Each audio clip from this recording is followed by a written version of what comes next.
സർവത്ര ദേവീനാമസങ്കീർത്തനം മഹാദേവ്യൈ നമഃ. കാലക്കേടിൻ്റെ യൂക്കാൽ പിശുനത വളരും വാഴ്വിതിൻ ദുഷ്കരത്വം മാലിന്യം തീർക്കയാലൻ വ്യതിചലിതമനം നിഷ്ഠകൾ താണ്ടിടുന്നു. ആലംബം നൽക ദേവി ഗുരുഭവനപുരേ വാമഭാഗേ വിളങ്ങും പാലേ ലീലേ വസിക്കൻ മനസി സുഹൃതസന്താനവല്ലി സുചില്ലി. ദേവീ ശരണം അമ്മേ. സുപ്രഭാതം, ശുഭദിനം. എല്ലാ ധന്യാത്മാക്കൾക്കും പുലർകാലവന്ദനം. ശ്രീമദ് ദേവി ഭാഗവത നിത്യപാരായണ പരമ്പരയുടെ ഇന്നത്തെ പ്രഭാഷണ വേദിയിലേക്ക്, സത്സംഗവേദിയിലേക്ക് എല്ലാ സജ്ജനങ്ങൾക്കും സുസ്വാഗതം. ശ്രീമദ് ദേവി ഭാഗവതം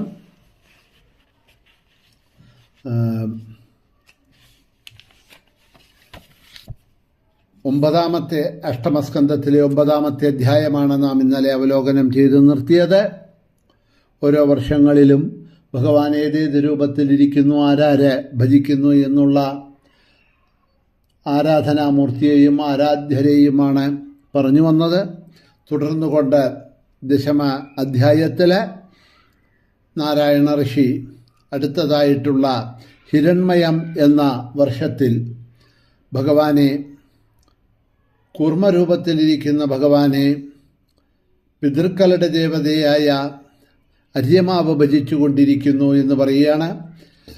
ഹിരണ്മയേ നാമവർഷേ ഭഗവാൻ കൂർമ്മരൂപദൃക് ആസ്തേ യോഗപതിസോയം മര്യമണ പൂജ്യ ഈഢ്യധേ. ഹിരണ്മയ വർഷത്തിൽ കൂർമ്മരൂപം ധരിച്ചിരിക്കുന്നതായിട്ടുള്ള ഭഗവാനെ അര്യമാവ് പിതൃക്കളുടെ ദേവനാണ്, പൂജിക്കണു. ഓം നമോ ഭഗവതേ അകൂഭാരായ സർവസത്വഗുണവിശേഷണായ ഉപല ഗുണവിശേഷണായ നോപലക്ഷിത സ്ഥാനായ നമോ വർഷ്മണേ നമോ ധൂമ്നേ നമോ അവസ്ഥാനായ നമസ്തേ. കാലാതീതനായി സർവഗുണ സത്വഗുണവിശിഷ്ടനായി നിശ്ചിത സ്ഥാനരഹിതനായിക്കൊണ്ട് സർവാധാരനായിക്കൊണ്ട് സർവവ്യാപിയായിരിക്കുന്ന കൂർമ്മസ്വരൂപിയായിരിക്കുന്ന അവിടത്തേക്ക് എൻ്റെ നമസ്കാരം എന്ന് പറഞ്ഞുകൊണ്ട് പിതൃക്കളുടെ ദേവതയായിട്ടുള്ള അര്യമാവ് ഭഗവാനെ സ്തുതിക്കുന്ന ഭാഗങ്ങൾ വീണ്ടും പതിവ് പോലെ തന്നെ കുറച്ച് ശ്ലോകങ്ങളിലൂടെ ആ സ്തുതി അവിടെ വിശേഷിക്കുന്നുണ്ട്. അതിനുശേഷം കുരു വർഷത്തിൽ ആദിവരാഹമൂർത്തിയായിട്ട് ഇരിക്കുന്ന ഭഗവാനെ ഭഗവാന്റെ തന്നെ പത്നിയായ ഭൂമിദേവി സ്തുതിച്ച് ഇരിക്കുന്ന ഭാഗങ്ങളെയാണ് പറയണത്. തദ്ധാ ഉത്തരേഷു കുരുഷു ഭഗവാൻ യജ്ഞപുരുഷഃ ആദിവരാഹരൂപോസൗ ധരണ്യാ പൂജ്യതേ സദാ. ഉത്തര കുരു വർഷത്തിലെ യജ്ഞസ്വരൂപനായിട്ടുള്ള ഭഗവാൻ വരാഹമൂർത്തിയെ സാക്ഷാൽ ഭൂമിദേവി സദാ പൂജിച്ചുകൊണ്ടിരിക്കണു. ഓം നമോ ഭഗവതേ മന്ത്രതത്വലിംഗായ യജ്ഞക്രതവേ മഹാധ്വരാവയവായ മഹാവരാഹായ നമഃ കർമ്മശുക്ലായ ത്രിയുഗായ നമസ്തേ എന്ന മന്ത്രം ജപിച്ചുകൊണ്ടും പിന്നീട് കുറച്ച് ശ്ലോകങ്ങൾ, 4-5 ശ്ലോകങ്ങൾ അവിടെ പറയുന്നുണ്ട്. ആ ശ്ലോകങ്ങളിലൂടെയെല്ലാം ഭഗവാനെ ഭൂമിദേവി പൂജിച്ചിരിക്കണു എന്ന് പറഞ്ഞതിന് ശേഷം കിംപുരുഷ വർഷത്തിൽ സീതാസമേതനായിട്ടുള്ള ശ്രീരാമചന്ദ്രസ്വാമിയെ ഭഗവത് ഭക്തനും രാമദാസനുമായ ശ്രീ ഹനുമാൻ പൂജിച്ചുകൊണ്ടിരിക്കണു എന്ന് പറയുന്നു.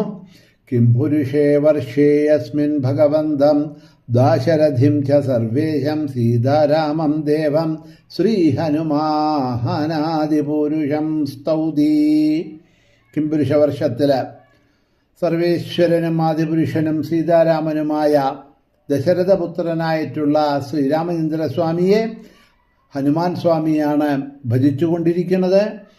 ഓം നമോ ഭഗവതേ ഉത്തമ ശ്ലോകായ നമായിതി ആജ്യലക്ഷണശീലവ്രതായ നമ ഉപശിക്ഷിതാത്മനി ഉപാസിതലോകായ നമ സാധുവാദനികഷണായ നമ ബ്രഹ്മണ്യദേവായ മഹാപുരുഷായ മഹാഭാഗായ നമ ഇതി എന്ന ശ്ലോകത്തിൽ കൂടിയാണ് ഹനുമാൻ സ്വാമി പൂജിച്ചുകൊണ്ടിരിക്കുന്നത് എന്നുള്ളതിനെ അവിടെ പറഞ്ഞു.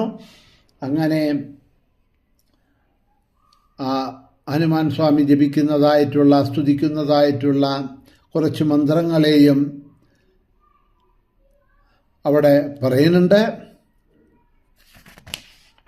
വാനരോത്തമനായിട്ടുള്ള ഭക്തനായിട്ടുള്ള രാമദാസനായിട്ടുള്ള സാക്ഷാൽ ആഞ്ജനേയസ്വാമി ഹനുമാൻ സ്വാമിയാണ് ഭഗവാനെ അവിടെ പൂജിച്ചിരിക്കുന്നത്. ഇങ്ങനെ ഏവം കിംപുരുഷേ വർഷേ സത്യസന്ധം ദൃഢവ്രതം രാമം രാജീവപത്രാഖ്യം ഹനുമാൻ വാനരോത്തമ. കിംപുരുഷവർഷത്തിലെ സത്യസന്ധനും ദൃഢവ്രതനും രാജീവനേത്രനുമായിട്ടുള്ള രാമനെ വാനരോത്തമനായിട്ടുള്ള ആഞ്ജനേയസ്വാമി പൂജിച്ചുകൊണ്ടിരിക്കുന്നു എന്നവിടെ പറഞ്ഞുകൊണ്ട് ഈ 10ാമത്തെ അധ്യായം അവിടെ അവസാനിക്കുന്നു. പിന്നീട് അടുത്തതായിട്ടുള്ള ഭാരതവർഷത്തിനെക്കുറിച്ച് അടുത്ത 11 അധ്യായത്തിലാണ് വിവരിക്കുന്നത്. അത് നമുക്ക് നാളെ അവലോകനം